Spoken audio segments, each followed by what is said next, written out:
you haven't been watching today or keeping up with the news from Nanjing Regional Open, you probably have no idea who won this top 8, and it's not Draven, irelia or Kaisa. So in today's video, I'm gonna be breaking down the best decks of this tournament, including the winning deck list from Annie and the second place Azir. And who would have thought that I'm gonna say something like that when most people on the social media were doom and glooming about how tier 0 Draven is here and he's gonna wreck everyone. But let's start talking about the overall metagame, because it's very interesting actually. We see that China is one of those countries that follows the meta trends very heavily. If something was popular or won the tournament last week, they're gonna flock to it. This is what happened in Kaisa over here, which we had a 53, so over 10% in Nanjing, because Kaisa won the previous week's tournament. So she rose in population, literally like in Heroes of Might and Magic. This week it's Kaisa. Next week, if there would be one, because that was the last one, the Nanjing, that we have no more regional opens in China, but I can guarantee you that Azirs and Annies would have been up in droves when it comes to their popularity. But overall, this looks like incredibly healthy. I'll be honest with you. I'm fully aware that China now has the metal foil cards, so it's gonna be a little bit more diverse anyway than in the previous competitions in Origins in Chinese region, but it's still very, very healthy. So having Draven at 113 people, so 22% out of the entire pool, is actually pretty healthy and not overwhelming in any way,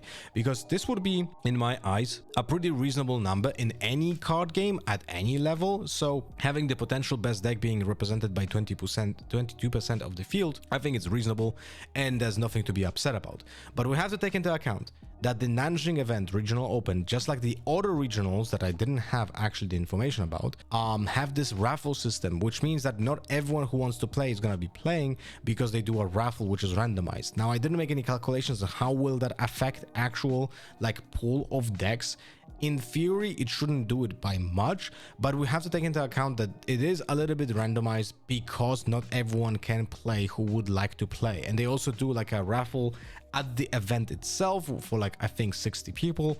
So we can travel to the event while not being even certain that you can maybe play or not, and then you attend that raffle. If you don't, then you just play side events, and yeah, that's about it. But overall, this meta is very wide and open, and I have to, of course, we have to remember the metal foil cards, but I think again this doesn't really impact that much overall here in those first numbers. Although on the second page, when I'm gonna look at the other decks from day one, now those are the decks that are very affected by the metal foil cards, right? We have 5 Garens, which we had even one regional with 0, and not sure if you guys know, but at the event with 0 Garens, there was a guy who showed up to the event with a Garen deck. He just was late to the registration because he ate breakfast for too long.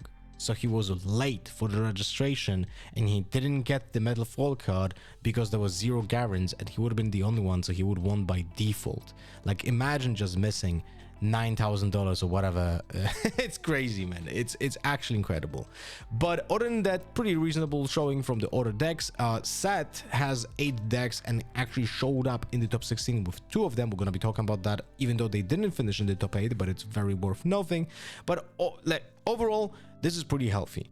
But once we reach the top 64, it's very obvious that Draven is performing very good. 22 people in top 64 is 35%, which means that he overperformed heavily over his population, which was 22%. We still have pretty decent showing of Kaisas, 12 out of 29. The Irelias were also decently well positioned. And then we have the rest of the decks actually like Sett, 3 out of 8 are getting to the top 64. That's pretty good showing for sure. I wonder if this raise of Setts is currently because of the rise of Kaisas as well. We can't really check this, but maybe that's because of that, because Sett currently should be handling actually Kaisas very well, due to the fact that the change of the reflexive triggers doesn't allow Kaisa to do tricks to kill the Sett when, you know, and deny the resurrection there, which is a very, very big deal. We have a surprising lack of performance from Fioras, but maybe just surprising because, you know, we have seen her perform twice in the previous regionals, but they looked like a very good player just performed with his favorite deck, rather than it's just a really good deck that can perform very heavily. So it would kind of fall in this category. But now let's break down the best decks of this tournament. We're gonna start with the winner, of course, which is the Annie deck. And the Annie is very interesting because it's not like your set 1 Annie, but it's pretty damn close. Like, it's just more consistent because it doesn't rely on the right the wind Vi combo, so it doesn't really try to look for that as well. And because of that, we see completely different locations, battlefields. I mean, we also see a different assessment of units because they go for the raw power instead. So basically, apart from the Vi combo, not much change from the Origins state because we just gained a lot more consistent creatures, but the idea is still the same. We play powerful creatures, we take early points with sneaky deckhands, and then we try to abuse the Darkchild, untapping our resources by having all the tricks in purple costing you 2 resources, 2 energy, right? So we have Fights of Lights, we have Flashes, we have Hard Bargain, we have Rebukes, and we have Switcheroo, which is also very important to remember. Many people just don't play Switcheroo from hand, but it is doable, and it's even more surprising when people don't expect, because they think it's such an expensive card that you're gonna play it from always when hidden, when you can, right? Because then you can play with red, you can play with one purple, doesn't matter, right? But when you have a hidden card, your opponents might expect it, but then you switch them from hand and it's a total blowout because they didn't even think about that being a possibility. But just think about it this way: this deck has 4 hidden cards, but you can use both of them essentially in one turn with just 2 resources because you hide one and you play the other, right? So you like from hand. It's incredibly powerful deck when it comes to the tempo orientation of how the matchup will just look like. And because of the fact that you also have Rengar, which is another unit that, think about it, just like it is of course more valuable on attack, but that doesn't mean it cannot be played in defense because of the untapping of 2 resources in Annie. It just fits perfectly. I know it's a one-off, but there are more copies of Rengar in the sideboard, right? And in general, when you're able just to play Rengar as a defensive reaction essentially, so it's 3 for 3, that's not terrible.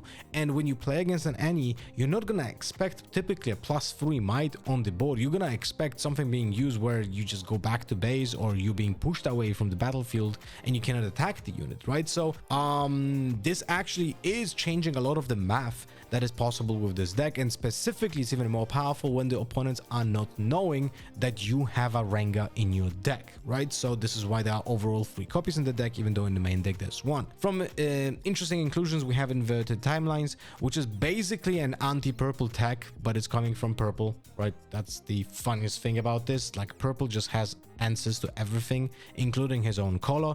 So Inverted Timelines here as a one-off, but if you play against a Draven, has a full hand of like 9 cards, you can just play Inverted Timelines, but it also plays into how you play your deck anyway, because you're trying to empty your hand by abusing the untapping of the energy, right? So this makes a lot of sense.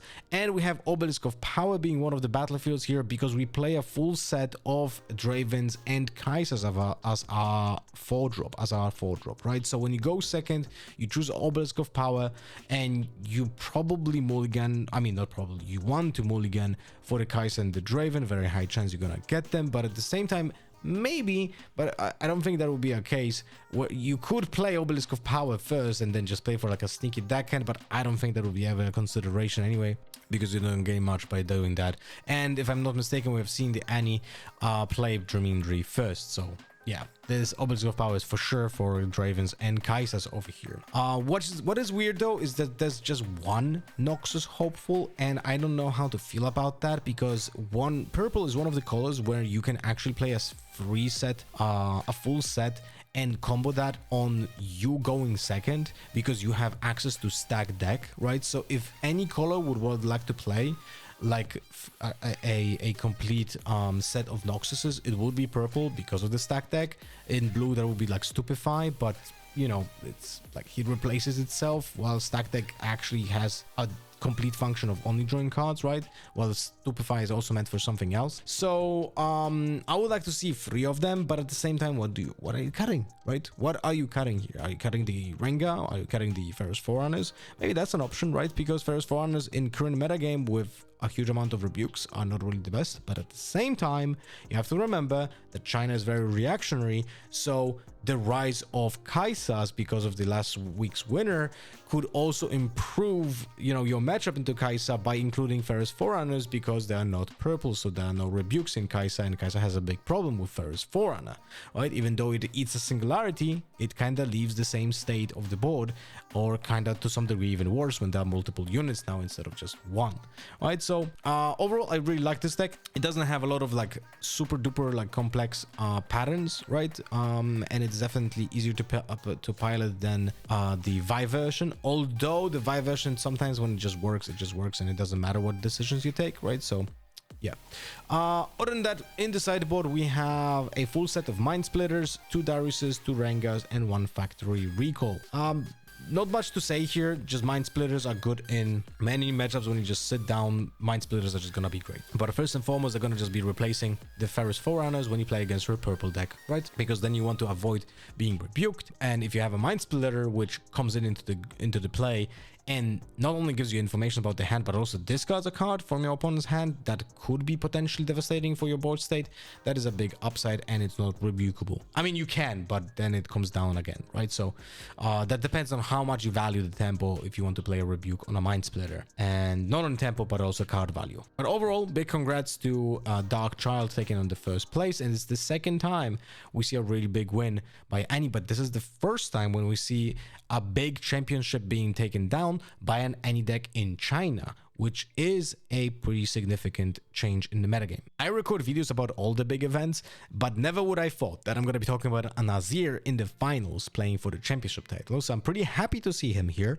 and it's not really surprising what are the cards inside of it. Like, we all know that it has to have gear and equipment because, you know, like, you cannot really do otherwise your Send soldiers, so that's a given, right? So there's nothing surprising here. Maybe the 2 of the Sacred Shears, that's a little bit more surprising because we didn't see them being used that often in the past, but at the same time it kinda makes sense because you know, we don't have card draw in yellow-green typically, so this kind of fixes that one of the issues here, so that makes sense. Otherwise you kind of have to like hit and blade yourself, which is not the best, right? So the Sacred Shears kind of makes sense. They're just pretty slow and don't really give you like a lot of immediate boost, and also the fact that it costs power, it is a problematic thing for your curve. But also this deck just has a very low curve because the most expensive card is essentially a Rise, right? And the problem is always like the power cost, and some of the Azir decks I've seen use seals because of that, but at the same time you can't really spare your deck slots.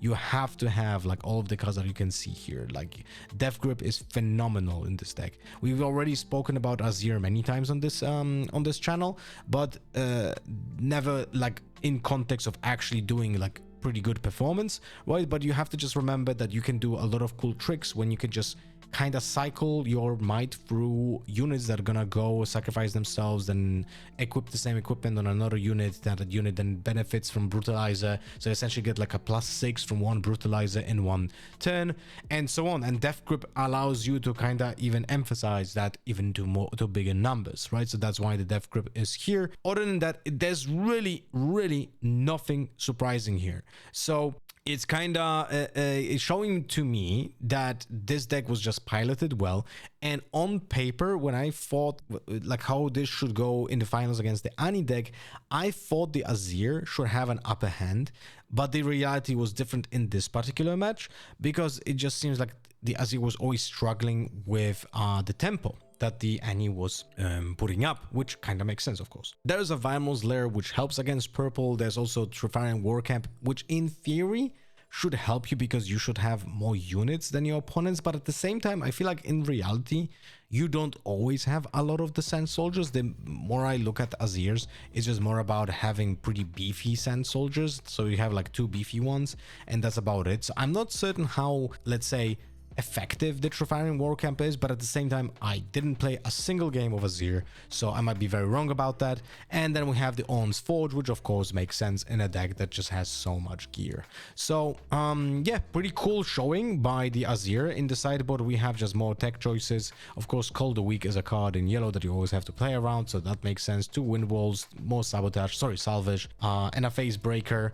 and one Defy. Now, Facebreaker definitely helps in a lot of matchups, specifically against, like, you know, all the big hitters like the Dravens and all the splitters that have like 6-7 might, Ferris Forerunners. All of those are really crumbling when Facebreaker does something.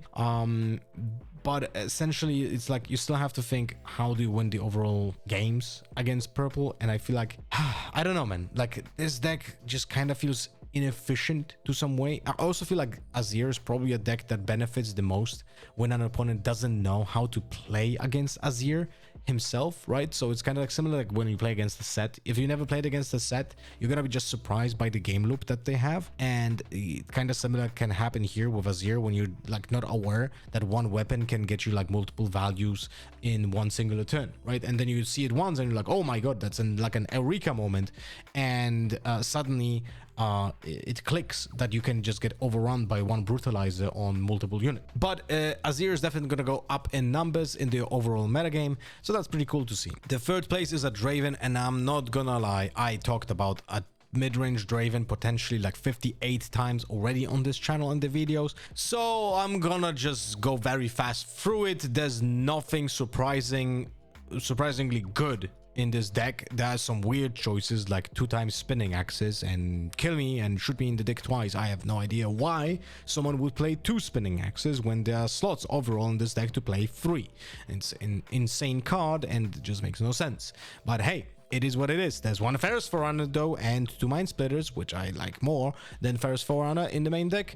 One Blood Rush, one Against the Odds, 2 Edges of Night, 2 stack decks. Like, I don't know. Don't ask me. Very weird choices over here. We also have like 2 Ride the Wind, which is kind of less surprising. It's just a nice thing that you can have in a Draven deck. You don't need to have it, but it gives you a little bit more avenue when it comes to how you want to close out the game. In this sideboard, I'm getting an aneurysm here because we just have like 7 different cards, including 2 times Invert Timelines. Okay, where do we play in this? Like, are we playing this against what deck? I am actually not certain.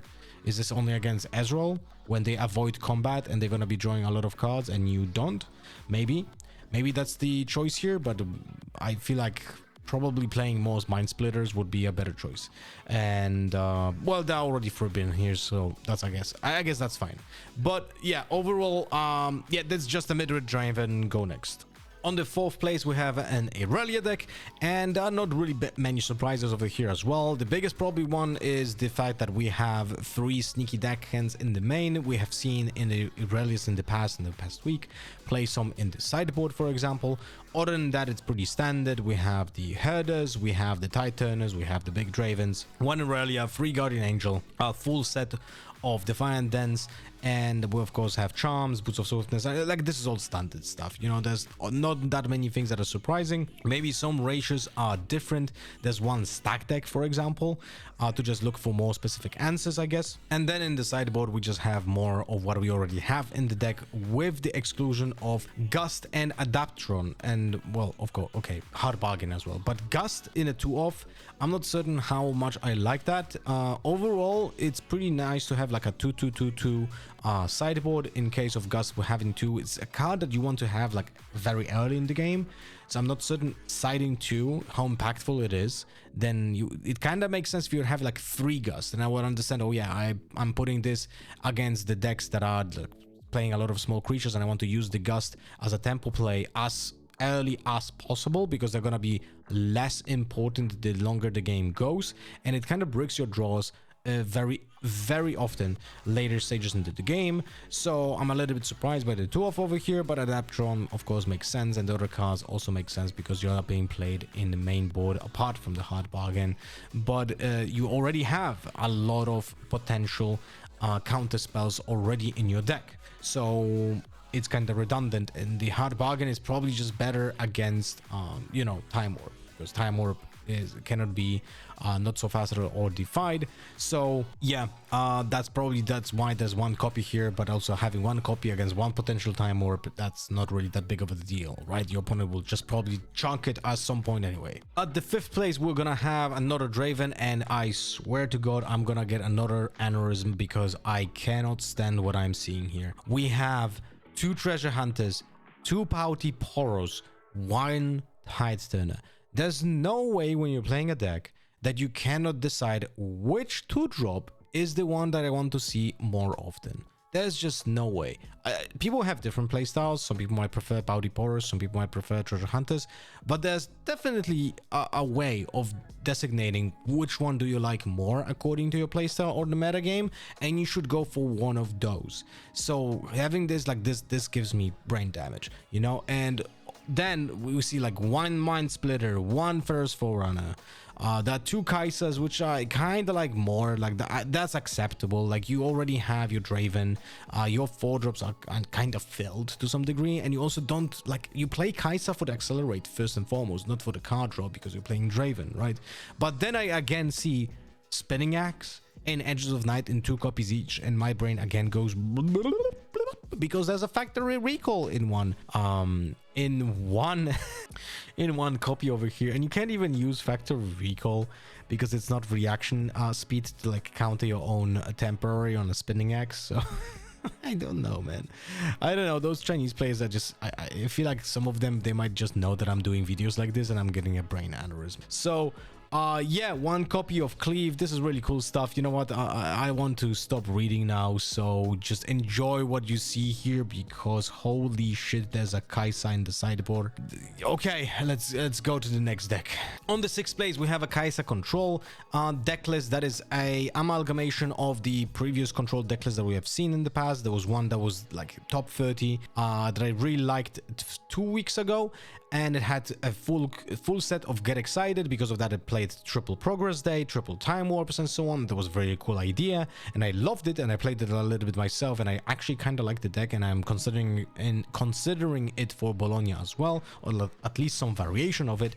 And here, this one is kind of like a direction of that deck, plus the deck that actually won the regionals last week, because it just goes in both of those directions. There's like full Time Warp set, but only one Get Excited, but at the same time we also have some units over here that are just a little bit more aggressive. Like one Noxus Hopeful, I am not certain what's happening here, and there's only 7 2-drops overall, which I'm not sure how much I like, because I feel like this deck actually benefits so much if you actually get a 2-drop. That's why the other deck lists were playing 8 or 9 even typically, and then on top of that, Lectern Yordles, if you go second, that increases your odds of having a turn 1 play dramatically, right? So that was one of the things, but then other than that, we also only have 1 Piercing Light, which I feel like is a major mistake in a meta where Draven is so popular, because Piercing Light is just amazing in that matchup when you can just shoot down the Draven when it's being played. But I'm a big fan. I'm a big fan of this Kaisa control deck list overall, not particularly this one,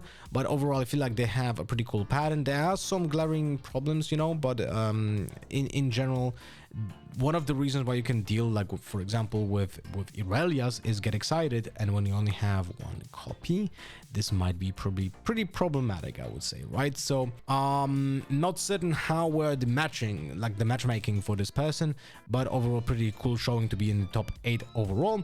In the sideboard we have some choices that I like, and some choices that I'm, you know, like was raising an eyebrow, but then it clicked. It kind of makes sense. So First Forerunner helps you with like the matchup, for example, into Victor Control, which is a problem for your deck when you don't really have that many units, right? First Forerunner is hard to remove because it leaves more units.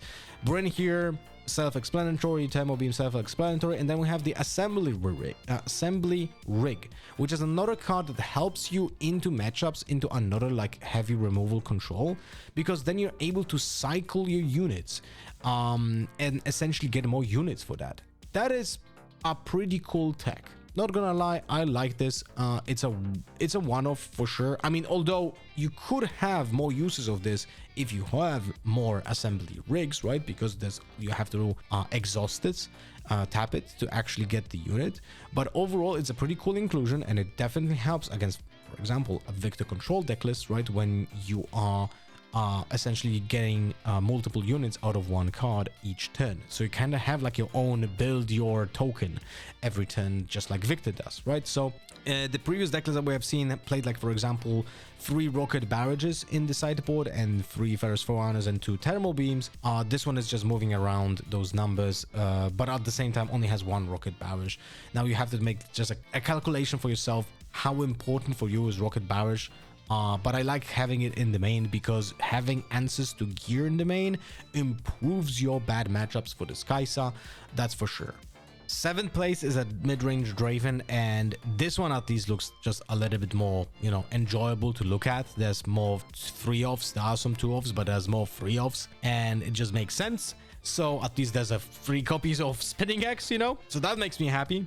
And other than that, there's also reasonable sideboard options over here with the 3rd copy of Mind Splitter, 3 First Forerunners, another copy to full set of Bryn here. So this one, this Draven, I actually kind of like because it looks consistently clear in like the direction of how we're playing this deck. And yeah, that's it. I'm not talking more about Draven. On the 8th place, we have another Irelia, and you guessed it, it's almost the same deck. So we're just gonna glance through it. It plays 2 copies of Siren. Yeah, doesn't have any hard bargains, and has 2 Vexes in the sideboard. Over everything else is kind of the same.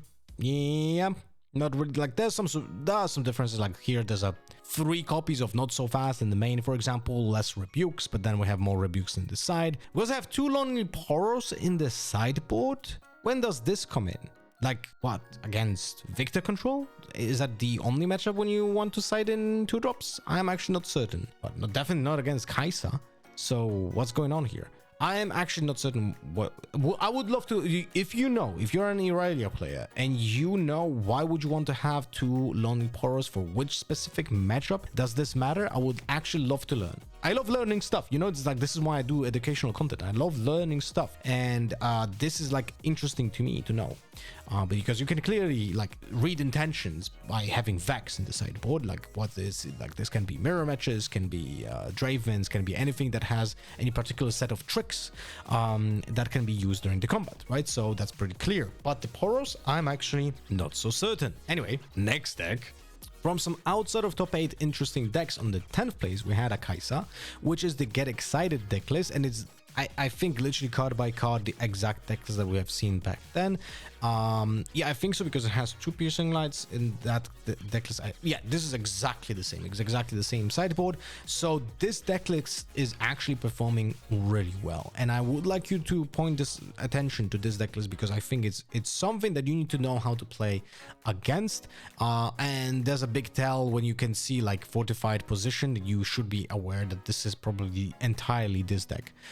So get 3 times Get Excited is one of those cards that you really need to understand that can happen, and like how devastating it can be if you just pay 2 energy to deal 10 damage. Like, it's a really big deal. Anyway, I'm a pretty big fan of this deck list, so happy to see it perform again at the 10th place. On the 11th place, we have an interesting deck list of a Draven that is essentially a Nocturne Draven. There's a lot of weird choices over here, so I am getting a little bit of brain aneurysm, but it is interesting to look at. First and foremost, the amount of 2 drops is just, again, breaking my brain. We have 1 Blast Corps Cadet. For the first time I'm seeing this card like high up in any results, right? Then we have 2 Overzealous Fans, 1 Teemo, 1 Titan, 2 Treasure Hunters. And again, I'm going to use the same argument. If you don't know which of your 2 drops is the best 2 drops, you probably should think about it more. But Blast Corps Cadet is one of those cards that actually benefits from having Ezreal, because it's an additional cost that you have to pay when you play that card. I mean, you want to pay to deal the damage, right? And that is being reduced by the Ezreal, so that either doesn't cost you energy or it doesn't cost you power while dealing the 2 damage to a unit at a battlefield, which sometimes might come in handy, right? Other than that, we have the Nocturnes over here. So this entire deck is kind of like a Miracle deck list, right? But it's not really Miracle, because it's more on the ground, aggressive, in your face. And you have, because of that, the Kaisas, you have the Nocturnes, you have the Battering Rams, but you only have 1 Spinning Axe. I'm not a fan of this. You know, I would probably have more Spinning Axes rather than Blood Rushes, but that's my choice that I would like to do. And then we have, of course, 3 Seals of Discord, because you're power hungry. You are definitely power hungry. When you play a version that also doesn't have Rasas but has Nocturnes, you don't really have that same amount of time to build up your energy and your power resources as you would have with a Rasa deck list. So this is more like pew pew pew pew pew. I'm just shooting everything that I have, and I'm trying to get as many points as possible, and trying to overcome the enemy as soon as possible. So it's kind of like a reverse any deck list. You know, it's like this deck list is also tempo based, but it's based upon eating your own resources rather than untapping them, right? So yeah, but it's pretty cool deck list. It's definitely hard to play around so many one-offs when your opponent presents all of them. One Fight or Flight, one Blood Rush, one Spinning Axe, one Hard Bargain, one Piercing Light, one Switcheroo, one Fizz, one Blastcorp Cadet, one Teemo, one Treasure Titan. Like all of those are tools, right? And then you have one Brain here, and all of those tools can be used. And then you look at you look at the sideboard, and it's 7 cards. So yeah, interesting deck list. Definitely when you sit down to against a Draven, you don't expect to see this, which probably factors in how good you will perform at a tournament when you play a Draven. On the 12th place, we have a Sett, and this is very nice to see. We didn't see a Sett perform for a very long time, and there's not many surprising things in this deck as well. Like, you have all the 3 locations that you typically would see, so Monastery, Sunken Temple, and the Dreaming Tree, right? It's a little bit more orange hungry than yellow hungry. I would not mind even having less than 4 Order Runes, because the only card that actually uses yellow here in your main deck is a Hidden Blade, and you can play Hidden Blade as a hidden card, and then it doesn't matter which color you pay, right? But you play like expensive orange cards, so I wouldn't mind using that and having 9 body runes instead. And then in the sideboard, you have more yellow cards that use the power in form of salvage, but that's about it. Everything else is just straight up orange. I feel like the rise of the Setts here in the 2 Sett deck lists in the top 16 is because the Kaisa meta kind of returned, and now Sett should be a great answer to Kaisas. He was already pretty good against Kaisas, but because he was playing the boss, the Kingpin instead of the Brawler. But now, because of the reflexive trigger changes, I feel like you can play an overall better version against everyone else, which is the Brawler, while having a very good matchup into the Kaisas. So this is pretty neat. Bone Shivers being an inclusion here because of Illusion as well, and just building up your resources, which is typically hard when you play a Sett deck, right? You're just using so many resources to pay for all those expensive cards. So Bone Shiver is kind of like a seal, but not exactly a seal. Like, it still aims to do what you want to do as a deck, which is beating your opponent's face with your fists, right? But in this case, you just, instead of a fist, have a blade, and that blade also functions as a seal, essentially, by giving you more runes. So this is pretty neat addition, and there's not many other very useful, like, newsworthy things over here, although unfortunately Death Grip doesn't really work anymore with the Sett. I'm not certain if this player was aware of it, because he has it in the main deck, in the main board, but maybe he was, and he still likes it, which is understandable, by the way, because Death Grip is still a very good card, even when you have to actually kill a unit, and you can't rescue it with the Sett power or with a Soraka, for example, right? So this is still pretty useful. Overall, pretty happy to see a Sett perform, and if you would like to see the other Sett who was on the 16th place, it's very similar. It just has different end game. Instead of having Ruin Runner, it plays Fey Dragons and Kinkumonks, and Kinkumonk is instead of the Kiana. They share the exact same spot over here, but Kinkumonk allows you to be a little bit more aggressive with your buffs, right? So, and there's also 1 copy here of a Death Grip. Other than that, there's 2 actions instead of 1 action from the previous deck list, and 2 Lucians instead of 3, and no Bone Shivers, right? Oh, and also you have 9 Body Runes and 3 Order Runes here in this deck, which kind of follows my logic on the proportions, right? And then in the sideboard we have, for some reason, Noxian Drummers, which I would assume, because you're creating tokens, is only against other yellow colors, because you want to avoid Cold the Weak, and, like, that's about it, I guess. But yeah, very happy to see a Sett perform. I feel like it's one of those decks that was being missed in metagame because he is so different. Even just from Fiora. Fiora doesn't work the same way as a Sett, even though they share the exact same colors. So very nice to see him perform now again in China over here. And Action is such an underrated card in current metagame. It's kind of crazy. I know it doesn't do much against Kaisas, but overall this deck should not have a problem with a Kaisa deck. If you watch this video till the end, you're obliged to now leave a comment which says, my favorite pizza topping is and now your choice, right? So you choose your topping. Tell me which pizza topping is your favorite. And I would just like to tell you that I was pretty sick in the past few days, so that's why the uploads were not as common as they typically are every other day, but hopefully I'm getting out of it, and we're gonna keep up with the schedule following up to Bologna, because I'm going to Bologna. So see you guys next time. Thank you for watching. Bye bye.